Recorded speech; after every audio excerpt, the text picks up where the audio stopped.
bhagavate vasudevaya.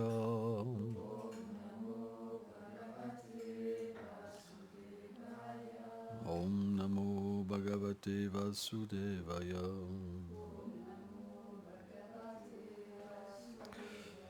Donc nous allons lire un verset du Srimad Bhagavatam, premier chant, 7e chapitre, verset 4. Bhakti yogena manasi samyak planihite mare apasyat purusham purnam mayam shattat apasrayam. Traduction. Alors que le vénérable sage entrait dans une transe spirituelle, par la puissance de sa pure dévotion, il put avoir une vision complète de la personne suprême, Shri Krishna. Il vit également son énergie externe qui se tenait derrière lui. Commentaire. Selon Srila Vishvacharya Thakur, le mot pranihiti signifie absorber.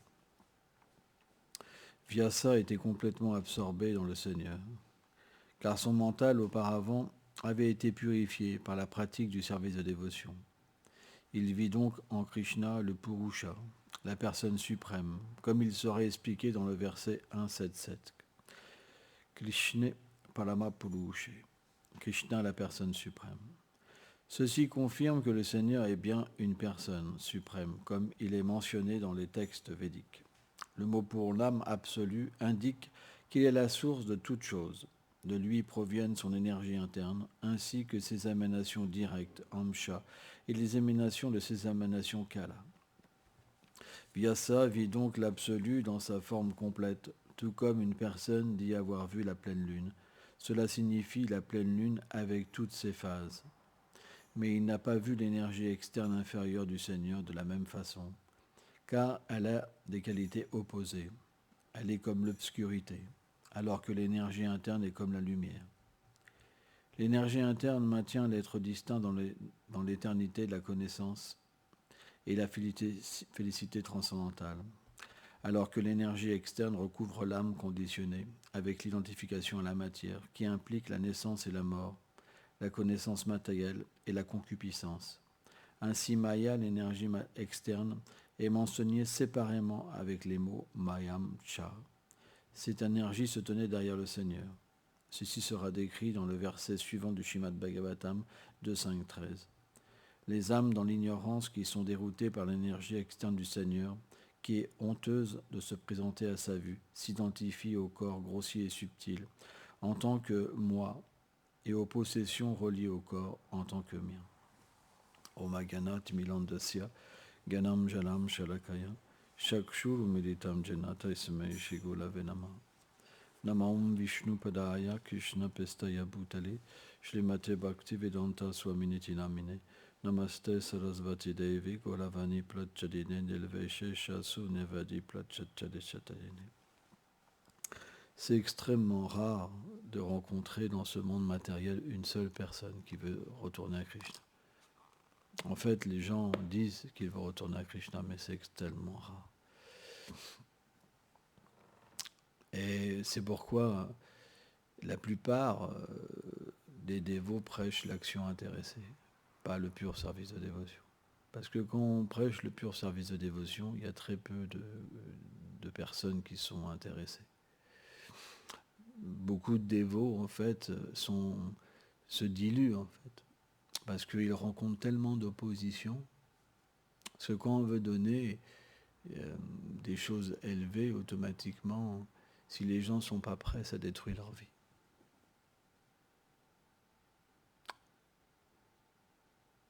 C'est extrêmement... Vous comprenez ce principe? Si vous dites à quelqu'un qui veut, par exemple, avoir de la vie sexuelle, des enfants, etc., et vous lui dites que tu étais dans l'illusion, ça va simplement le détruire. De la même manière, l'aspiration à être un associé éternel du Seigneur, ça veut dire renoncer à tout. Celui qui n'est pas prêt, c'est extrêmement difficile. C'est pourquoi les dévots, naturellement, s'ils n'ont pas cette qualification, à force de recevoir de l'opposition, en fait, S'ils n'ont pas de pureté et qu'ils répètent simplement des paroles de pur dévot, alors ils vont commencer à se diluer et prêcher l'action intéressée pour avoir du succès. Vous comprenez? Mais jamais un pur dévot fait ça. Tant pis si les gens partent, c'est pas grave. Mais il reste fixe. Parce qu'il ne peut pas donner autre chose. C'est son cœur. Vous donnez ce que vous avez dans votre cœur. Vous comprenez? Si vous n'êtes pas pur dévot, automatiquement, si vous rencontrez de l'opposition, vous allez donner ce que vous avez dans votre cœur. Pas vous dire, bon, finalement, c'est peut-être pas la bonne méthode. Vous comprenez? Mais si vous êtes un pur dévot, qu'est-ce que vous voulez donner? Vous avez que ça dans votre cœur. Donc simplement, vous continuez. Peu importe s'il y en a qui partent, c'est pas très grave. Le but, c'est d'essayer de faire qu'une seule personne puisse retourner à Krishna. C'est ça notre objectif. C'est pas la religiosité. Notre objectif, c'est pas de prêcher quelque chose qui a des apparences externes, pour que les dévots puissent simplement se gratifier les sens au nom de Dieu. C'est pas ça notre but. Notre but, c'est de permettre à certains de retourner à Krishna. Prabhupada, il n'est pas venu pour prêcher l'action intéressée. Si vous lisez les livres de Prabhupada, vous allez comprendre. En fait, les dévots, ils ne lisent pas les livres de Prabhupada, ou les livres de Vishwanath, ou Bhaktivinoda Thakur, ou Bhaktisiddhanta. Ils ne lisent pas parce que quand ils lisent, ils voient qu'ils sont dans l'erreur. Prabhupada n'a jamais prêché l'action intéressée. Il prêchait la plus haute destination. La preuve, c'est que si vous lisez les livres de Prabhupada, il encourage personne à la vie de famille, à des richesses, à prendre du temps pour soi, etc. Il est extrêmement renoncé, comme un fil tranchant, Prabhupada. Mais les dévots, automatiquement, parce que ils n'ont pas un bon bhajan, un bon chant, ils ne peuvent pas comprendre les paroles de Prabhupada. Et pour ça, il y a beaucoup d'interprétations. C'est pour ça que certains dévots ont prêché une bhakti forte pour contrecarrer en fait cette mauvaise compréhension. C'est vrai. Et ces dévots-là, naturellement, ont eu de l'opposition. Mais ça a été un succès, parce que certains ont pu accepter la pure bhakti, et pas l'action intéressée. Le mouvement de Prabhupada, ce n'est pas un mouvement religieux, c'est le mouvement de Mahaprabhu.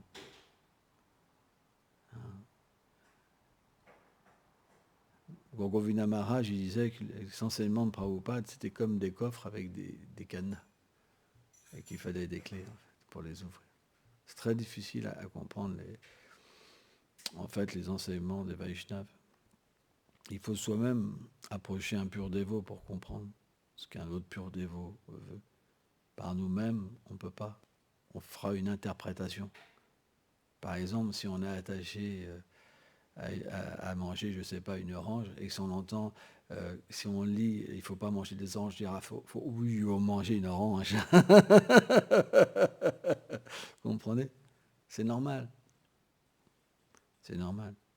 Au début, on ne mangera pas des oranges, par exemple. Mais après, naturellement, avec le temps, on se dira finalement, ça doit être comme ça doit être comme ci, ça doit être comme ça. Moi, j'ai même entendu des dévots aînés qui disaient Prabhupada s'est trompé, Prabhupada s'est trompé. Maintenant, c'est comme ça en fait. Prabhupada ne savait pas, Prabhupada ceci, etc. Parce que c'est la nature des gens de déformer quand ils ne peuvent pas suivre. Ils n'ont pas de force spirituelle. Ils n'ont pas de réalisation de Prabhupada. Ils n'ont rien. Donc automatiquement, à force de souffrir, ils acceptent de se diluer. Vous comprenez? Mais je lisais dans les prières du roi Satyavatra au Seigneur, dans sa forme de Matsya, de poisson, qui disent en fait, bien qu'ils méditent sur avoir plus de bonheur, tout ce qu'ils reçoivent, c'est plus de malheur. Ils font des plans pour être heureux dans ce monde, mais tout ce qu'ils ont, c'est du malheur. Tout le monde a eu ça. Ce n'est que cette vérité dans ce monde. Mais quand ils entendent ça, on dit des choses mauvaises. C'est pas moi, c'est le Bhagavatam. Lisez le Bhagavatam et vous sortirez de l'illusion. Pourquoi courir après des leurres? Femmes, enfants, richesses, c'est juste l'illusion. Et ce roi-là, il dit simplement, ça apporte une nouvelle naissance. Quand vous méditez, en fait, sur des arrangements matériels, vous obtenez simplement le cycle des morts et des renaissances.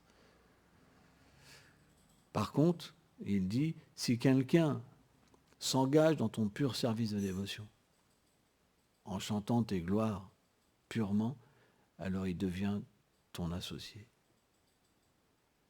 Son identité éternelle se manifeste. C'est ça notre but. Vous ne faites pas avoir. Maya, elle vous sert des plateaux. Si vous prenez le plateau, c'est fini. Il y aura une illusion. Ah, tout est beau, tout est merveilleux. Mais où est le service de dévotion? Où est votre éternité? C'est pas parce que c'est dur qu'il faut arrêter. Il faut continuer. Et un jour, le résultat viendra. Si simplement vous êtes focalisé sur votre bonheur, vous souffrirez tout le temps. Et un jour, quand quelqu'un vous parlera comme vous aimez, vous dira « Ah là, c'est la miséricorde ». Mais c'est pas ça la miséricorde. C'est pas le langage fleuri, la vérité. La vérité, c'est le Bhagavatam, la Bhagavad Gita. Étudiez avec sérieux. Et vous verrez qu'à ce moment-là, on peut se tromper dans la vie. On se trompe tout le temps, tout le temps, tout le temps. Pourquoi? Parce que l'énergie matérielle est tellement puissante. Elle vous fait croire ce qui est faux comme vrai, et ce qui est vrai comme faux. À l'inverse, tout. C'est terrible, cette maya. Devi Yesha Guna Mai. Mama Yaya Dulat Yaya. Krishna dit, on ne peut pas la dépasser sans sa miséricorde. C'est pour ça, ne baissez pas les bras. Vous ne faites pas avoir.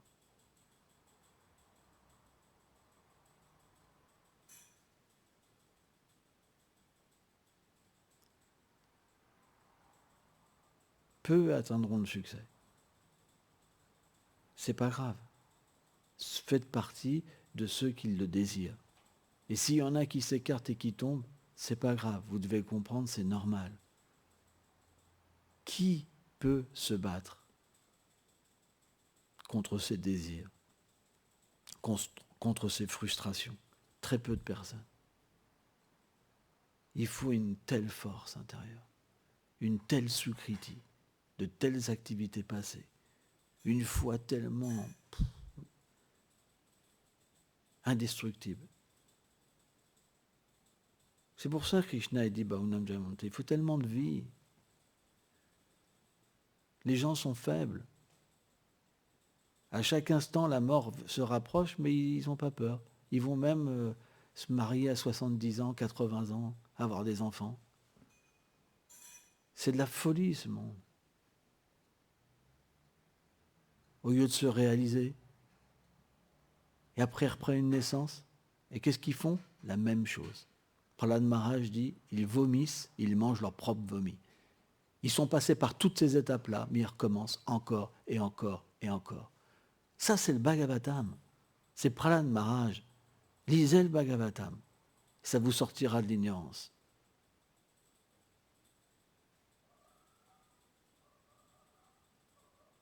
Sans ça, quel est l'espoir que de recevoir une véritable connaissance? Ce roi, quand il prie Matsya, il dit, c'est simplement l'ignorance qui égare les êtres. Ils sont égarés par l'ignorance, par le nœud des désirs. Et Prabhupada explique quoi? À travers le Seigneur dans sa forme de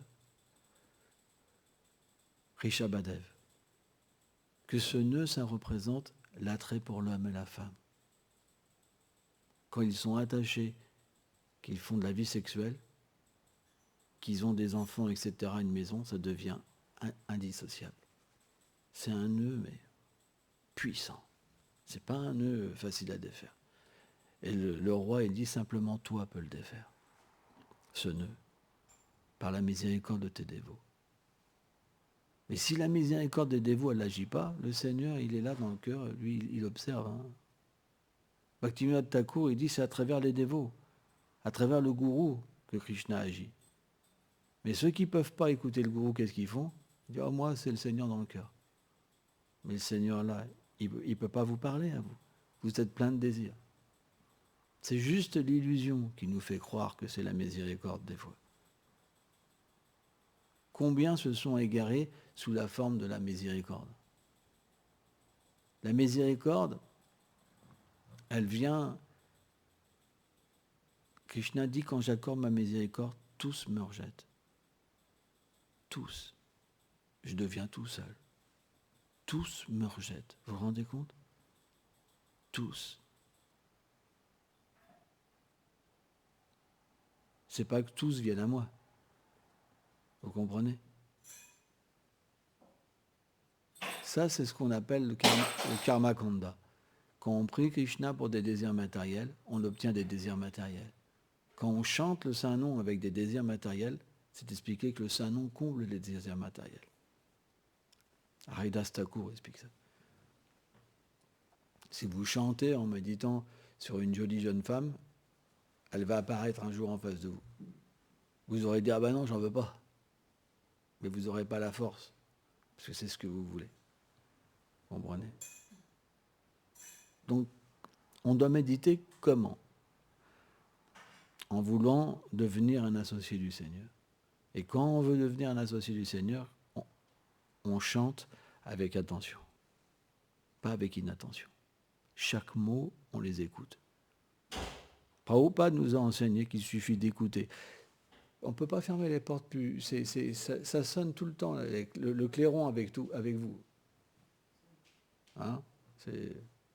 On croirait qu'il y a une fanfare dehors. Et en plus, ça rigole.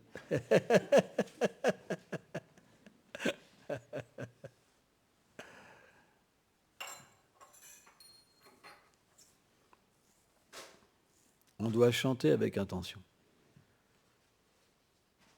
Quand on veut devenir un véritable dévot, un pur dévot, on chante avec intention. Ceux qui n'ont pas le désir de devenir des purs dévots, ils chantent n'importe comment. C'est pour ça qu'ils n'obtiennent rien. Ils obtiennent simplement du malheur. Ils voient les dévots comme des gens qui ne les aiment pas, le gourou comme quelqu'un qui le détruit, etc., etc. C'est que ça. Quelqu'un qui chante purement, tout s'ouvre, la conscience s'ouvre, il voit que tout est bénéfique pour lui. Il ne se plaint pas. Il apprend. C'est ça un dévot. Il s'adapte à l'environnement. Il voit la miséricorde. C'est pas qu'il frappe tout le monde. Dès qu'il y en a un qui le regarde un peu méchamment, une mandale, tu sais. Bonjour les relations. Moi j'ai vécu dans un temple, à un moment c'était un peu comme ça. Il y avait des coups de poing parfois, des coups de tête, dans un temple. Hein. Ah ouais. C'était épouvantable. Ah, ça va, moi j'étais bon en boxe, donc on ne venait pas me chercher. Avec le passé que j'ai, j'étais tranquille. Mais souvent ça éclatait. Hein. Ah ouais. Pourquoi? Parce que le but n'était pas dans le cœur. Les dévots, ils ne comprenaient pas ce qu'ils faisaient là. Et finalement, un jour, ils partent.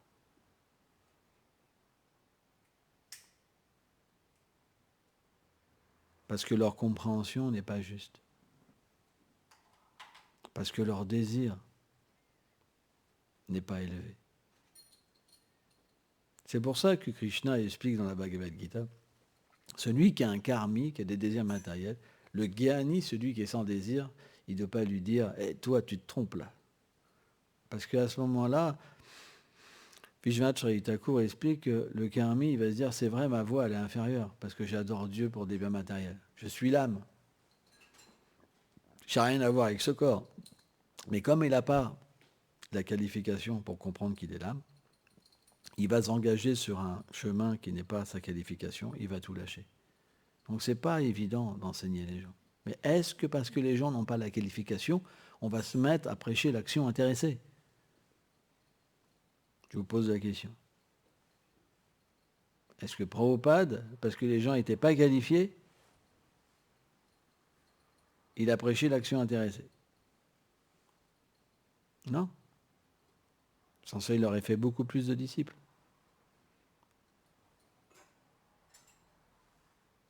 Il a eu beaucoup d'opposition. Même en 1974, j'ai vu des journaux anglais qui disaient que c'était la secte, le gourou de la secte. Il a eu beaucoup d'opposition, Prabhupada. C'est normal. C'est normal. Qu'est-ce qu'un associé du Seigneur va donner à part l'amour de Dieu au monde? La seule chose qui manque, c'est l'amour de Dieu. La vie sexuelle, vous pouvez en avoir. Une belle rencontre, vous pouvez en avoir. Quelqu'un qui vous dise des belles paroles, vous pouvez en avoir. Mais ça ne donne pas l'amour de Dieu. Ça juste, ça illusionne. La preuve, c'est dès qu'on rencontre quelqu'un comme ça, on est illusionné. On pense c'est la belle vie, c'est parti. C'est juste une illusion. L'énergie matérielle est forte. Govindaka Maharaj disait, ne pensez pas que vous ne pouvez pas tomber. Krishna peut vous envoyer la personne exactement que vous avez besoin. Et c'est parti. C'est puissant. Vous ne pouvez rien faire. Simplement, vous êtes là, mais ce n'est pas possible. C'est comme, comment on appelle ça? Pas l'ange, mais le prince charmant. C'est quelque chose qui colle parfaitement. Mais c'est arrivé à des millions de personnes, des milliards de personnes. Ça colle parfaitement. Vous vous dites, on appelle ça l'âme sœur. Cette personne-là, elle est exactement pour moi, elle a tout pour moi. Et puis c'est parti. C'est parti. Une nouvelle naissance. Vous vous attachez, c'est parti. À partir de là, il y a l'illusion dans l'un et l'autre. Tout le monde est illuminé. Vous n'avez jamais eu ça? Vous regardez une femme ou un homme, Prabhupada dit, ils sont tellement idiots qu'ils ne peuvent même plus parler. Ah, c'est vrai, c'est pas des blagues. Pendant des heures. Tellement qu'il y a d'unité, quoi. Vous pouvez vous regarder des heures, sans même parler, tellement vous êtes bien. C'est comme moitié-moitié. C'est pour ça qu'on dit que l'homme et la femme, c'est comme deux moitiés. Qu'est-ce que ça donne? Samsara. Le cycle des morts et des renaissances. À moins que, Bhaktivinoda Thakur explique, à moins qu'on puisse voir l'homme comme un serviteur du Seigneur, la femme comme une servante du Seigneur, et la maison comme la demeure du Seigneur suprême. Et Prabhupada qui dit, au moment qu'on se marie, on renonce, alors c'est juste le bourbier matériel.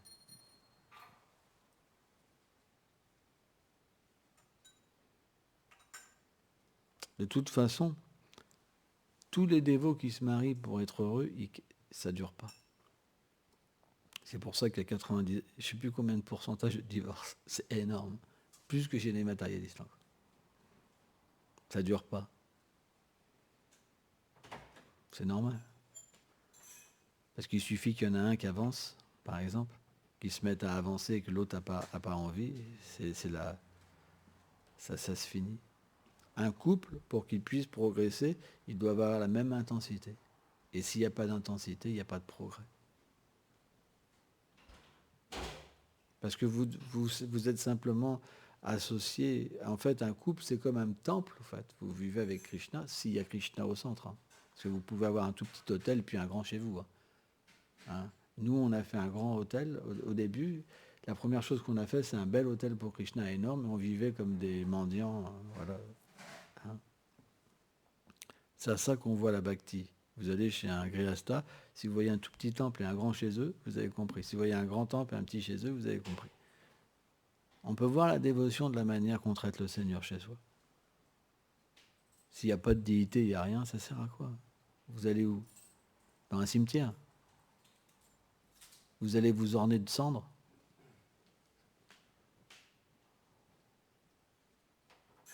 Ça paraît dur, mais c'est une réalité. On veut un grand pour Krishna et un petit pour soi. Ça, c'est la demeure du Seigneur. Et quand on vit comme ça, qu'est-ce que Krishna fera? Il vous incorporera dans sa demeure qui est grande. Et vous aurez une grande place dans sa demeure. Mais si vous faites votre vie avec Krishna tout petit, vous vous barrez dans votre délire de trouver le bonheur dans ce monde, Krishna ne viendra pas. Vous ne l'aurez pas. Ce n'est pas des larmes qu'attire le Seigneur. Des larmes, oh Seigneur, aide-moi, je souffre dans ce monde, je veux plus de bonheur. C'est pas ça. Et si vous priez pour être un associé du Seigneur, mais vous tombez dans le premier piège venu, c'est qu'il y a un problème aussi. Quand on prie intensément, Krishna nous protège. Krishna protège ses dévots. Ces dévots, ils sont puissants parce qu'ils sont abandonnés. Si vous n'êtes pas abandonné, mais que vous tenez sur votre force, alors Krishna ne peut pas intervenir. Krishna ne peut pas vous maintenir. Krishna ne peut pas combler vos manques. Vous êtes juste lié aux réactions de vos actes, à votre karma. Vous n'aurez pas plus ni moins. Votre vie, elle ne peut pas changer sans Krishna. C'est expliqué que des 5 sujets de la Bhagavad Gita, le karma, c'est quelque chose qui peut être changé. L'âme ne peut pas être changée, le Seigneur ne peut pas être changé, le temps, ça ne peut pas être changé. Les 3 gunas, ça ne peut pas être changé. Mais l'action, l'action qui donne en fait les fruits des actes, ça peut changer. Mais de la manière qu'on s'abandonne au Seigneur, le Seigneur réciproque. Donc ceux qui rencontrent des problèmes dans leur service de dévotion, c'est qu'ils ne sont pas abandonnés. Ça veut dire qu'il y a une apparence, mais dès qu'il y a une pression qui s'exerce sur eux, ils ne supportent pas. Ça veut dire qu'il n'y a pas d'abandon. Vous comprenez? C'est un symptôme. Quelqu'un qui ne supporte rien, c'est qu'il n'est pas abandonné.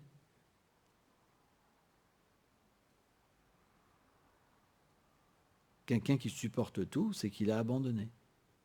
Parce qu'il ne porte pas sur lui. C'est le Seigneur qui porte sa vie. C'est expliqué, Vishwanath Chaitanya Thakur explique qu'à ce niveau, c'est le Seigneur lui-même qui met des tests. Et les tests qu'il met, le Seigneur, ça pèse lourd. Et le dévot, qu'est-ce qu'il fait? Il s'abandonne encore plus. C'est une compétition. À un moment, le dévot est complètement pur. Comme l'argent ou l'or qu'on purifie avec le feu. C'est ça la beauté du service de dévotion.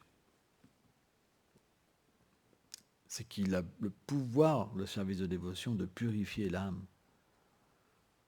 Aucune autre action ne donne de purifier l'âme. C'est pour ça qu'ils n'ont aucune compréhension de la nature de l'âme, tous. Simplement, les purs Vaishnavas peuvent comprendre la nature de l'âme. Pourquoi? Parce que l'âme, elle a une forme, elle n'est pas impersonnelle, comme le Seigneur.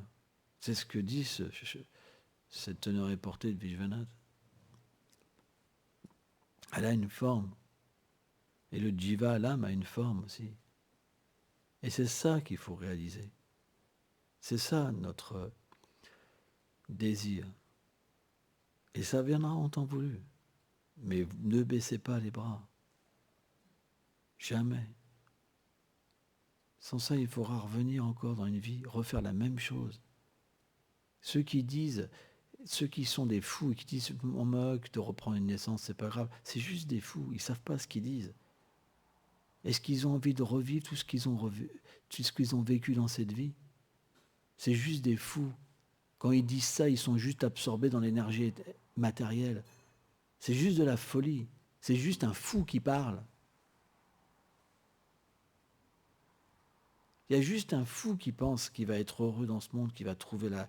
Il n'y a rien à trouver dans ce monde. Le Bhagavatam explique que c'est juste un reflet de la vérité spirituelle. Il n'y a rien dans un reflet. Vous ne faites pas avoir par votre faux sentiment. Cette prière du roi, elle explique ça. Cette ignorance, c'est le faux sentiment. On va même jusqu'à braver les ordres du Seigneur suprême, en faisant notre propre philosophie de vie. Mais ça mènera à où?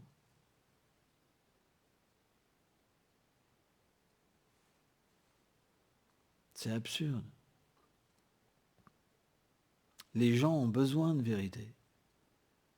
L'ignorance, elle peut être chassée que par la vérité.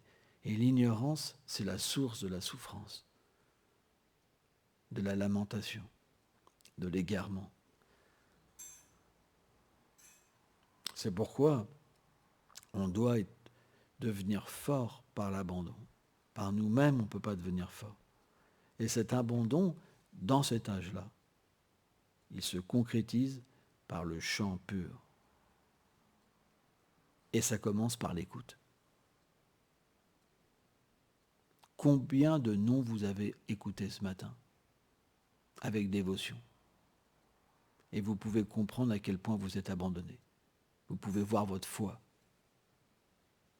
Vous trichez pas. Combien de saints noms vous avez écoutés avec foi ce matin? Combien de goût vous avez eu pour chanter? Vous pourrez comprendre la direction que vous aurez. Il est toujours temps de s'éveiller.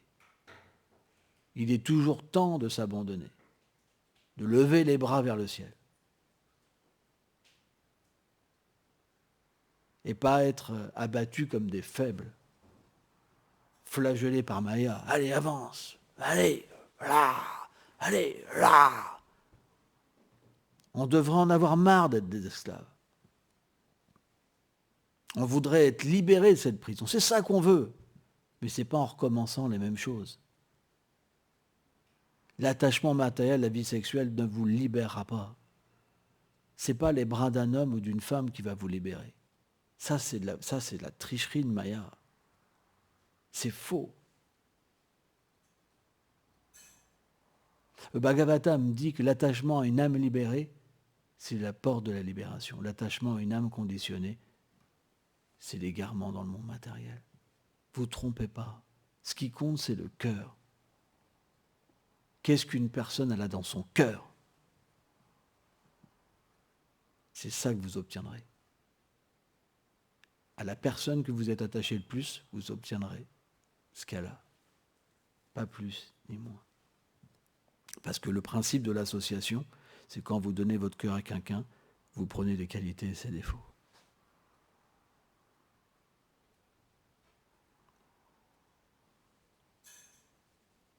C'est très scientifique. Vraiment scientifique. Pensez à l'histoire de Jamil. Les qualités que Jamil avait. Il s'est associé avec une prostituée. Il a tout perdu. Il a simplement développé des défauts. Même sa propre femme, il l'a rejetée pour une prostituée. Sa caste, sa naissance, toutes ses qualités, tout son adoration du Seigneur. Mais parce qu'il avait adoré le Seigneur suprême, quand même, à la fin de sa vie, il a pu avoir la miséricorde. Parce qu'il avait appelé son fils Narayan.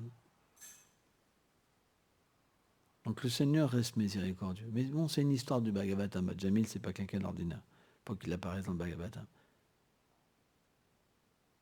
C'est pourquoi, vraiment, il faut être introspectif.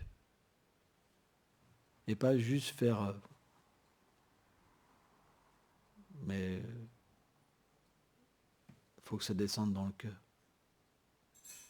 Et analyser notre position. Changer notre façon de chanter. Notre seul ami dans ce monde, c'est le chant et le gourou. Parce que le gourou, il ne nous triche pas. Il nous donne Krishna. Et le chant, c'est la manière d'obtenir Krishna. Si on rejette le gourou, le chant se retire. Vous pouvez chanter à un certain niveau, mais pas le pur nom. Parce qu'en fait, le gourou et le nom, c'est indissociable. Krishna, à travers le gourou, il donne son nom. Il donne l'autorisation, en fait, aux disciples d'entrer dans sa demeure à travers son nom. C'est pas ordinaire. Si vous rejetez le gourou, Krishna vous rejette. C'est un principe. Faites très attention. Il y a plein de gens qui chantent le Mahamantra. Mais il y en a peu qui réalisent leur swarup, leur identité éternelle. Il y en a très peu. Ça ne vient pas facilement. Les délires, c'est facile. Ça, c'est facile. Il y a plein de gens, moi je me rappelle d'une Mataji là, qui avait vu Krishna descendre de l'autel. Aujourd'hui, elle est plus dévote. À mon avis, ça serait passé, elle serait encore dévote aujourd'hui. J'en ai vu des centaines, des comme ça, qui ont entendu Krishna, qui ont vu Krishna, qui versent des larmes. J'en ai vu tellement. J'en ai vu un paquet, je vous le dis. Mais aujourd'hui, la plupart, ils sont mal situés. La vie spirituelle, ce n'est pas un délire. C'est une purification qui graduellement révèle la vérité. Chetodalpanam Mahajanam. Chaitanya Mahaprabhu enseignait ça. Le cœur, c'est comme un miroir. Il faut le purifier. Et quand il est purifié, alors le Seigneur apparaît. Et votre réalité, vous pouvez la voir, comme dans un miroir aussi. C'est pourquoi on doit vraiment, vraiment être très sincère dans notre chant et notre écoute. Continuez à chanter avec attention. Et les résultats viendront. Si vous chantez sans inattention, vous n'obtiendrez jamais l'amour de Dieu. Là, je viens de lire une lettre d'une dévote qui a quitté son corps. Et ça m'a vraiment fendu le cœur. Elle dit, j'ai pas développé l'amour de Dieu. Elle est sincère, elle le dit. Mais c'est tellement dommage de faire autant de services. Ça sert à quoi? Ça sert à quoi cette vie si on ne développe pas l'amour de Dieu? Pourquoi faire autant de choses pour ne pas développer une goutte d'amour? Ça sert à quoi?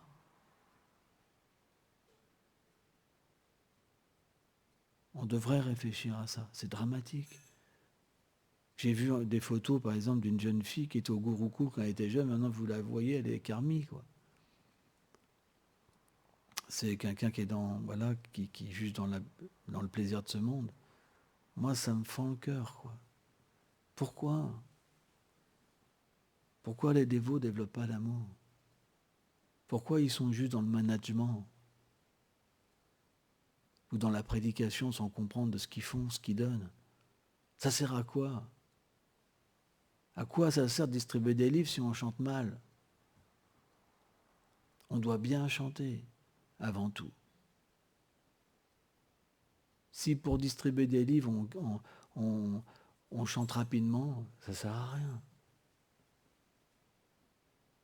C'est pas ça qui fait plaisir à Krishna, à Prabhupada et au Guru. Ce qui leur fait plaisir, c'est qu'on chante avec attention. Parce que si on chante avec l'attention, l'amour va apparaître. Merci beaucoup.